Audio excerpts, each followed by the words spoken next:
Capítulo 28 A Federação Espírita Brasileira. Logo após a proclamação da República, Ismael volta a concentrar seu esforço na consolidação da sua obra terrestre. Seu primeiro cuidado foi examinar todos os elementos, procurando reafirmar, no seio dos ambientes espiritistas, a necessidade da obra evangélica, no sentido de que ressurgisse a doutrina de tolerância e de amor, de piedade e perdão, do crucificado. Todo um campo de trabalho se desdobrava aos olhos de suas abnegadas falanges, aguardando o esforço dos arroteadores para a esperançosa semeadura.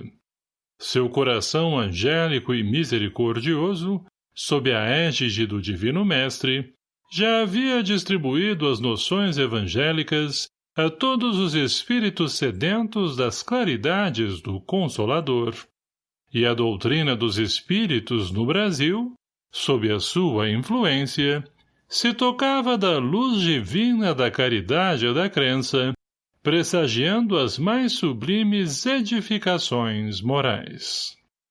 O abnegado mensageiro do Mestre, começando o movimento de organização nos primeiros dias de 1889, preparara o ambiente necessário para que todos os companheiros do Rio ouvissem a palavra póstuma de Allan Kardec, que, por meio do médium Frederico Júnior, forneceu as suas instruções aos espiritistas da capital brasileira, exortando-os ao estudo, à caridade e à unificação. Bezerra de Menezes, que já militava ativamente nos labores doutrinários, recebeu a palavra do alto com a alma fremente de júbilo e de esperança, e considerou, no campo de suas meditações e de suas preces, a necessidade de se reunir a família espiritista brasileira sob o lábaro bendito de Ismael, a fim de que o mundo conhecesse o cristianismo restaurado. Existiam no Rio sociedades prestigiosas, mas cada qual com seu programa particular, descentralizando a ação renovadora que as instruções do plano invisível traziam, logicamente, a todos os corações que militavam no sagrado labor da doutrina.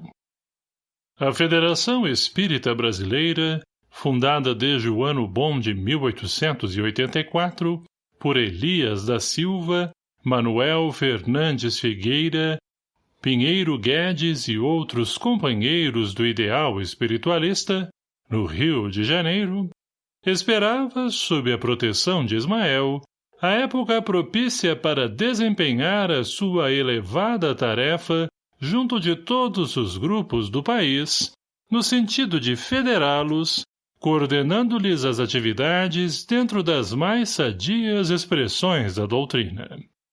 Bezerra de Menezes, desde 1887, iniciara uma série de trabalhos magistrais pelas colunas de O País, oferecendo a todos as mais belas e produtivas sementes do cristianismo.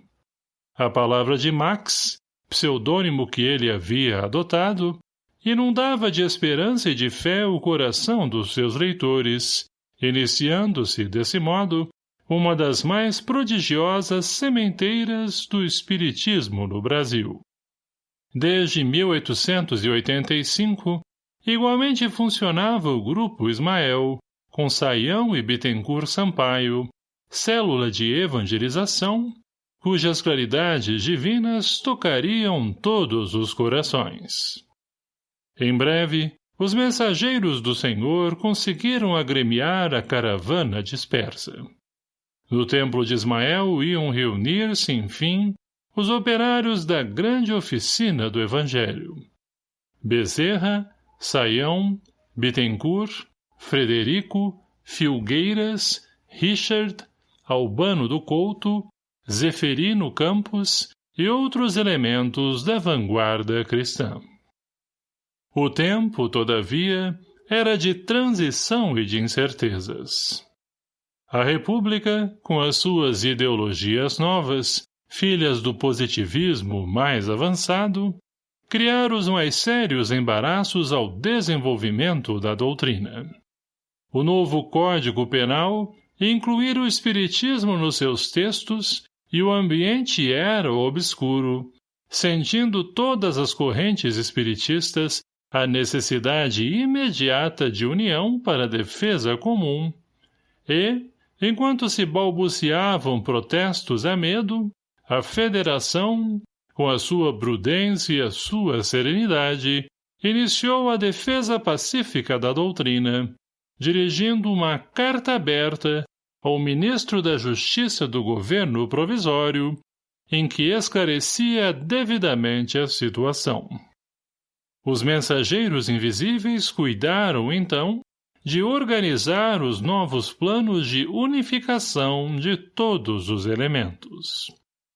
Atendendo aos seus rogos reiterados, a palavra do mestre se faz ouvir, esclarecendo seu emissário dileto. Ismael, disse-lhe o Senhor, concentraremos agora todos os nossos esforços a fim de que se unifiquem os meus discípulos encarnados para a organização da obra impessoal e comum que iniciaste na terra. Na pátria dos meus ensinamentos, o Espiritismo será o cristianismo redivivo na sua primitiva pureza e faz-se mister coordenar todos os elementos da causa generosa da verdade e da luz para os triunfos do Evangelho. Procurarás, entre todas as agremiações da doutrina, aquela que possa reunir no seu seio todos os agrupamentos. Colocarás aí a tua célula, a fim de que todas as mentalidades postas na direção dos trabalhos evangélicos estejam afinadas pelo diapasão da tua serenidade e do teu devotamento à minha seara. E, como as atividades humanas constituem em todos os tempos um oceano de inquietudes, a caridade pura deverá ser a âncora da tua obra, ligada para sempre ao fundo dos corações, no mar imenso das instabilidades humanas. A caridade valerá mais que todas as ciências e filosofias, no transcurso das eras, e será com ela que conseguirás consolidar a tua casa e a tua obra. O abnegado mensageiro do alto regressou ao trabalho, cheio de coragem e segurança no seu grandioso apostolado. As energias dissolventes das trevas do mundo invisível lutaram contra ele e contra o Evangelho. Forças terríveis de separatividade pesaram sobre os seus esforços no ano de 1893, quando o próprio Bezerra, incansável e abnegado missionário, foi obrigado a paralisar os seus escritos nas páginas de O País, depois de quase 7 anos de doutrinação ininterrupta e brilhante, num apelo a Jesus, com as mais comovedoras lágrimas da sua crença e do seu sacrifício. Ismael, porém, não abandonou os seus devotados colaboradores. Reuniu os companheiros mais afins com as suas ideias generosas e reorganizou a sua obra. As ordens e observações de Jesus foram por ele integralmente cumpridas. Escolheu as reservas preciosas da Federação e assentou dentro dela a sua tenda de trabalho espiritual. Consolidou a assistência aos necessitados, fundada em 1890, que radicou a sua obra no coração da coletividade carioca, e a caridade foi e será sempre o inabalável esteio da venerável instituição que hoje se ergue na Avenida Passos. Com essas providências, levadas a efeito numa das noites memoráveis de julho de 1895, Bezerra de Menezes assumia sua posição de diretor de todos os trabalhos de Ismael no Brasil, coordenando os elementos para a evangelização e deixando a Federação como porto luminoso de todas as esperanças entre o Grupo Ismael, que constitui o seu santuário de ligação com os trabalhadores do infinito e a assistência aos necessitados, que a vincula na terra a todos os corações infortunados e sofredores, e representa, de fato até hoje, a sua âncora de conservação no mesmo programa evangélico, no seio das ideologias novas e das perigosas ilusões do campo social e político. Bezerra desprendeu-se do orbe, tendo consolidado a sua missão para que a obra de Ismael pudesse ser livremente cultivada no século XX. E essa obra prossegue sempre. Podem as inquietações da terra separar, muitas vezes, os trabalhadores humanos no seu terreno de ação, mas a sociedade benemérita, onde se ergue a flâmula luminosa, Deus, Cristo e caridade, permanece no seu porto de paz e de esclarecimento. A sua organização federativa é o programa ideal da doutrina no Brasil, quando chegar a ser integralmente compreendido por todas as agremiações de estudos evangélicos no país. A realidade é que, considerada às vezes como excessivamente conservadora, pela inquietação do século, a respeitável e antiga instituição é, até hoje, a depositária e diretora de todas as atividades evangélicas da Pátria do Cruzeiro. Todos os grupos doutrinários, ainda os que se lhe conservam contrários ou indiferentes, estão ligados a ela por laços indissolúveis no mundo espiritual. Todos os espiritistas do país se lhe reúnem pelas mais sacrossantas afinidades sentimentais na obra comum, e os seus ascendentes têm ligações no plano invisível com as mais obscuras tendas de caridade, onde entidades humildes, de antigos africanos, procuram fazer o bem aos seus semelhantes.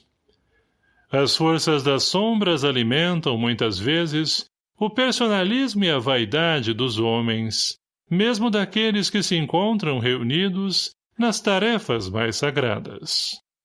Mas a direção suprema do trabalho do Evangelho se processa no alto e a Federação Espírita Brasileira, dentro da sua organização baseada nos ensinamentos do Mestre, está sempre segura do seu labor junto das almas e dos corações, cultivando os mais belos frutos de espiritualidade na seara de Jesus, consciente da sua responsabilidade e da sua elevada missão.